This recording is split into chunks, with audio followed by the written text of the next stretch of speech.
Hello and welcome to In Demand, your weekly insider guide to everything that matters in the world of B2B marketing and demand generation, brought to you by Demand AI. Experience the future of demand gen with Demand AI. My name is Matt Egan, Chief Content Officer at Demand AI, and I'm joined as always by the only voice you need to hear in this space, Chief Revenue Officer, General Superstar, and my friend Tommy Heffernan. And what we wanted to talk about today, this week's topic, is buyer intent data.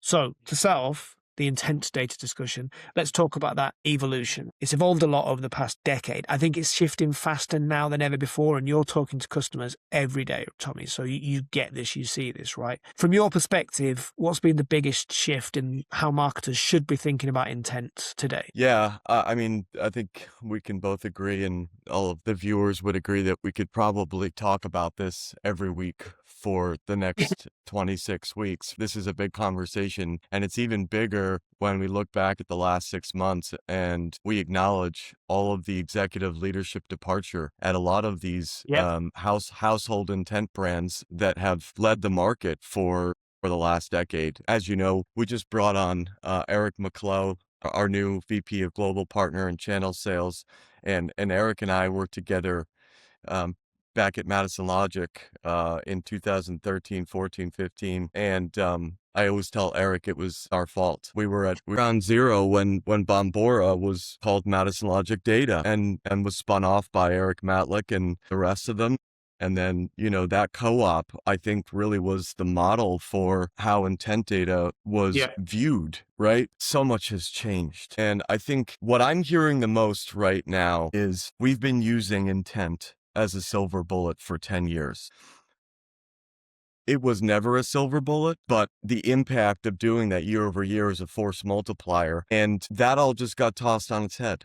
I think we can agree that organic search, organic traffic to publications has been dwindling, not for a year, but for 5 to 7 years. I would say the past 18 months is when it's gone. And this was very predictable. So as you know, Tom, in my past life, I used to work for IDG Foundry. And I remember saying to the current CEO 2 years ago, get ready for traffic to go forever because Google's going to go. So yeah, sorry to interrupt you, but yeah, it's been a trend for at least 5 to 7 years, but it's accelerated exponentially in the past 2 years. It has. And, we're at an inflection point right now. We are seeing the shift that we all felt 20 years ago when print media went online overnight, right? And so now the early stages of research no longer take place on websites. They take place in private user model LLM conversations.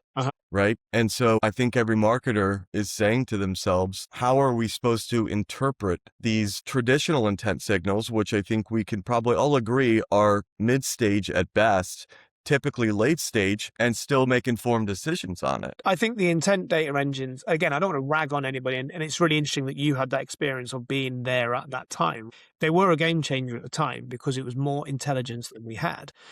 When I was a student and I used to go out drinking alcohol every night and I smoked cigarettes and I ate a terrible diet, my doctor said to me, just do one of those things differently and you'll feel better. And I did. I felt $1 million, but it wasn't a good diet. It was just better than the appalling diet I'd been on previously. And that's definitely where we were. But to your point, they've been perceived as a silver bullet. They've been oversold by people like great salespeople such as yourself, probably. And I feel like the opportunity and the threat now is, what we might call the signal explosion, actually, which is there are more signals than ever now. Yeah, still those traditional things, website visits, content engagement through content syndication. We've still got the reviews sites, we've still got community discussions. But to your point, there's what's happening behind the closed doors of the answer engines. There is this potential for kind of signal blindness, if you know what I mean, because like the original products are limited. What's happening now is much more sophisticated, and there's a gap between the two. So do you think marketers are getting smarter signals, or is it just more noise and they don't really kind of know where to look? Yeah, absolutely. You're right on that. I mean, I think marketers are after the same thing, because it would appear that we are headed for another cycle of inbound and moving away from the outbound. And why does that matter as it pertains to intent? Well, all of these intent signals historically have helped outbound go-to-market teams figure out, what do I say? Who do I say it to, and when do I say it, right? And now they're sitting there saying, okay, when a vendor gets chosen, 90% of the time, they were known on day one. So what what information are we missing where we're not getting regurgitated by the LLMs? And I think that that goes back to the answer engine data you just talked about now. Until the day that all of these private user model conversations are publicly indexed, nobody has access to what is a dark funnel in the very beginning stage. And so identifying what questions are being asked early on is not just a function of how can we speak to our target addressable market better, but it's about being citable. It's about Yeah. telling your brand narrative with structured clarity across your digital footprint. And we're talking about social promotions. We're talking about how you talk about yourself on your website. We're Hmm. talking about your reputation inside Reddit. This is a big departure from where we were even 2 years ago. And so I think all marketers are after that answer engine data. And I think the winner of this race is the party that collects the largest trove the fastest. Yeah.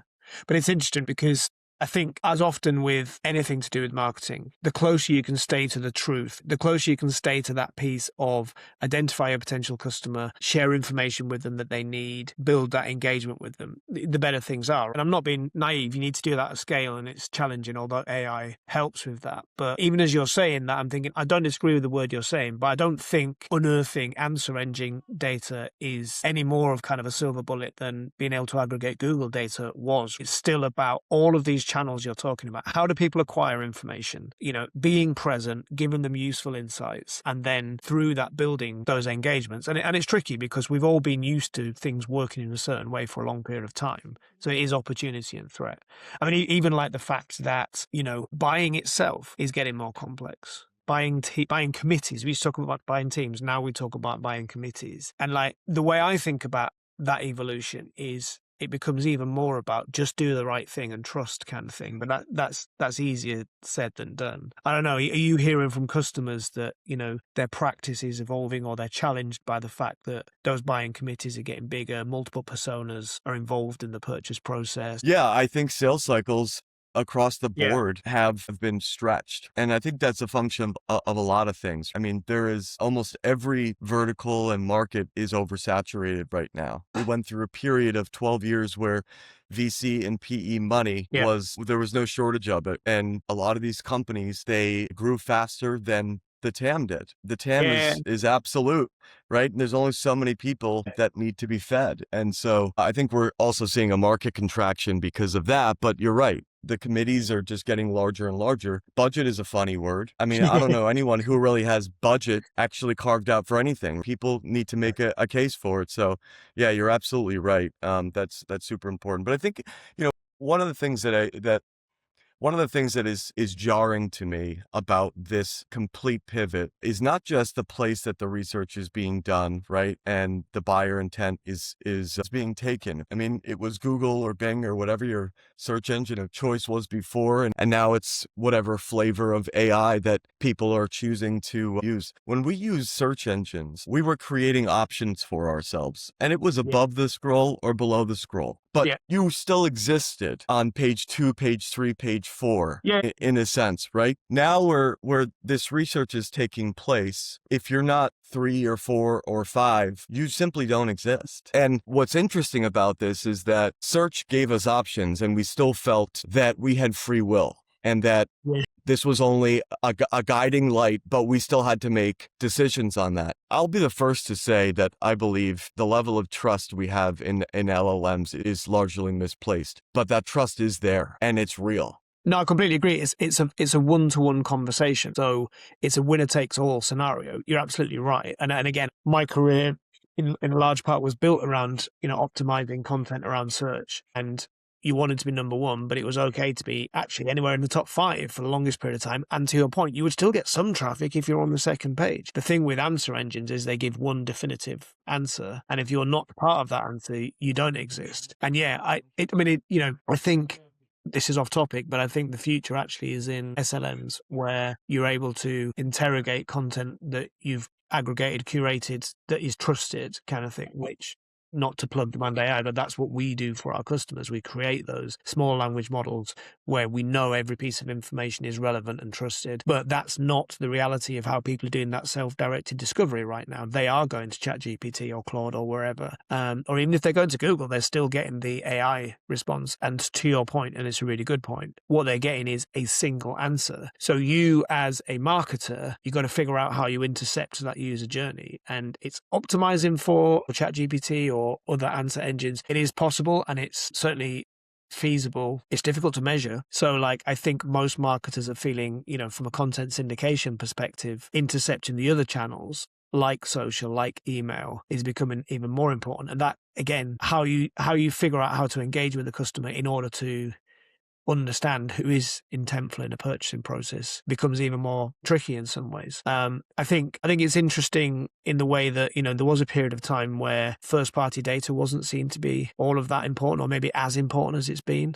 But I think that behavior change, the change in governance around privacy, the decline of third party cookies, it feels to me that once again, first party data, and actually what that means, which should mean a direct relationship with a potential buyer, has become even more important. I mean, I don't know, is that something you hear from customers? Yeah, absolutely. And I think you just said something that is so top of mind for many marketers, because intent data isn't dead. Buyer intent isn't dead, and it's not going to die.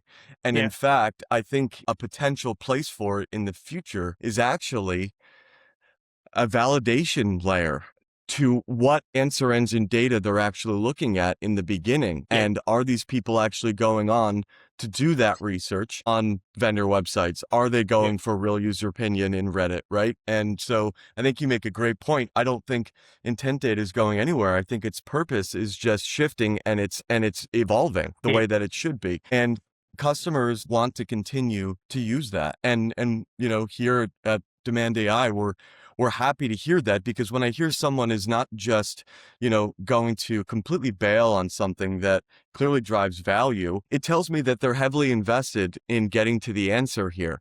And so that's a wonderful layer to have, I think, yeah. on top of that. I agree. And I think, when I'm talking to customers, there is a difference between some people, and I understand this, like who have been trained in operating through a certain mechanism with certain pipelines and channels and hitting KPIs at every stage, and the person who's thinking soup to nuts, end to end. How do I engage my buyer? Because I think about, again, we're not here to shill for Demand AI, but I think about when we are delivering something like demand generation using our AI platform, Amplify.ai. Like that is, engaging people with content, engaging potential buyers with content, engaging first party data subjects, either of ours or our customers, with content, and them through their interaction with that content telling us what insights they need and what they're interested in, like which pieces of content they've engaged with, what prompts they've used, what questions they've asked of the content. And like, now that doesn't scale in the same way as an intent data engine, which is able to kind of point in the direction of this account is potentially interested in this thing.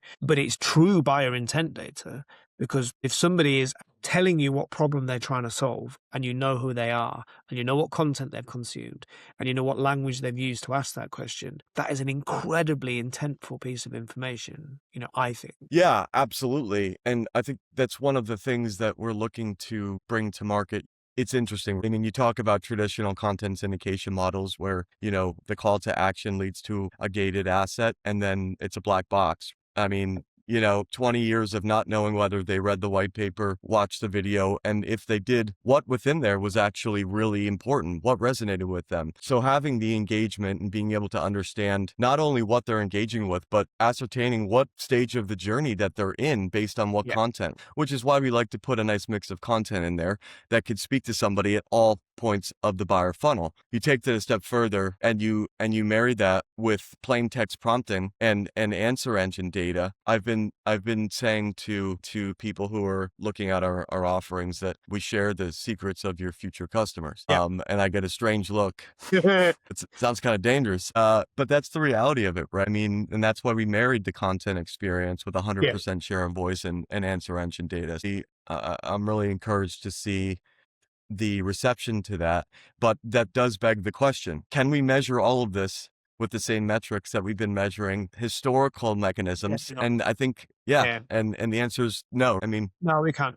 Like I think it's interesting. People talk about personalization at scale and again, data engine. Like, I don't want to call this episode intent data engines. I want to talk about intent data because I think there is a difference, right? I'm not ragging on the intent data engines that exist, but to go back to the original point, they are not what they were sold to be. It's a classic thing that happens in our industry, lead gen, advertising. We've done the same thing. We come up with a good thing and then we oversell it. Like, we oversell what it can do. And I think like the metrics we've seen in the past, well, like personalization at scale, what scale actually means is your goal to fill your pipeline? And for a lot of marketers it is. But actually, in the end, your goal is to sell things and grow your company as a marketer. And this is a conversation we have all the time. I know I do, I'm sure you do. Do you want to buy 10,000 leads, or do you want to buy 100 leads that convert? And, obviously everybody wants to do the latter. And we're not saying that that's exactly what we're selling today, but that is the way this is going. I am sure of it. And when we think about the role of AI at every stage of this process, we're an AI company and unashamedly so. But like the way we can use AI to cleanse data up front, the way we can use AI to look for signals when we're thinking about which data subjects to engage, and the way we can use AI to curate, personalize, change content, and put the ability to engage with content in the hands of the end user. All of these things are efficiencies. They're removing the conversation, the connection, the process that creates a lead that is someone who is not interested in potentially buying a product. And all of these, I think, are ways of generating intentful signals, even if they're not directly the same as an intent data engine. So to your point, I do think the KPIs have to change. I mean, like what's your view on that? What do you think the future KPIs are? yeah, well, I'll take you back 13 years to when I started in this industry, and I'll never forget the moment that one of my mentors was architecting a campaign for IBM, and I still had no idea what I was doing or what this industry really was. And it was for something like 30,000 leads in a quarter, and it was all IT Manager Plus. And I thought to myself, IBM has to have every IT manager in the world in their database by this Yeah. point. Why would they need another 30,000 leads? And that was the moment where I didn't know much about the industry, but I knew something was wrong. I knew something was wrong. You have everything that you need in your database, right? And most companies do. The problem is it's dirty or it's unstructured. And Or you don't know how to engage with those data subjects. Like, that might be the problem that we and other vendors solve. Sorry, I interrupted you, but the problem we might be solving is identifying who is potentially interested in having a conversation. Or it might just be all of these people in your database are potentially interested in having a conversation. But what you need to do is engage them in the right way at the right point for them. absolutely. And I think a big piece of this next chapter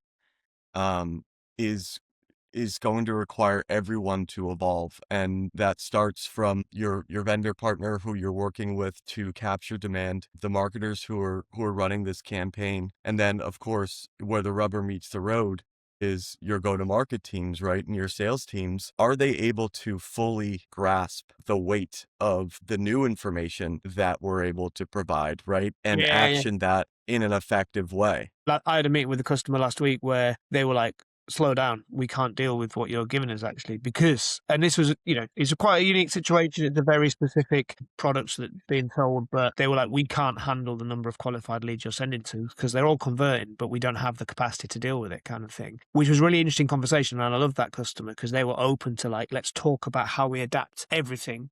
Right. We know we've got a product people like, we know how to communicate with them. Now we have to sort of build from the ground up how that process works, kind of thing. So yeah, it does become more about, like, in that specific instance, I'll tell you now, it was about delivering 8,000 leads and they were like, we can't handle more than 30. So like, cool. How do we restructure? What we're doing for them is we're actually walking into them, people who are interested in buying their products. Great. Again, it's an edge case. Doesn't happen every time, but because of what they're selling, it really works. So the system works, but like the way we've thought about it historically as kind of a volume play doesn't work for them at all, right? It was really interesting, and they were totally open to like changing the model, so we didn't lose out for delivering less or delivering it over a longer period of time, which again is an unusual kind of customer conversation. But it's interesting because we're having to rethink these models and these ways that marketing works. Yeah, we are, and I would say conversely, there's also something else happening, and it's really important that we continue to evolve the conversation and everyone get involved, because on the other side of that, we just met with a very large customer in Singapore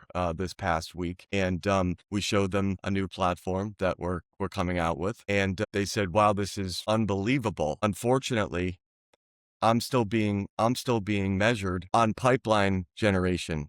And so it really is on everyone to further this conversation, because until it gets to the ELT, that shift may get stalled. Yeah, understandably. Like if I'm that person's boss, I completely get it. If I'm that person's boss and they say, "Do you know what?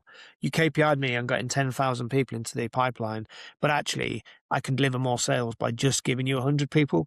I'm going to be like, "Hang on a minute, right? You just reduced your target to 10%." So I totally get it, but I do think. Well, look, I'm going to ask you my optimism question, because you're an optimistic guy, and I always like to get a sense of where you see these things going. And it is possible in this space to get tied up in the kind of tactics and just see problems everywhere. But I also see that there are enough conversations that go on where, like, even that conversation, that person is just telling you truthfully what their challenge is. We just need to work through it.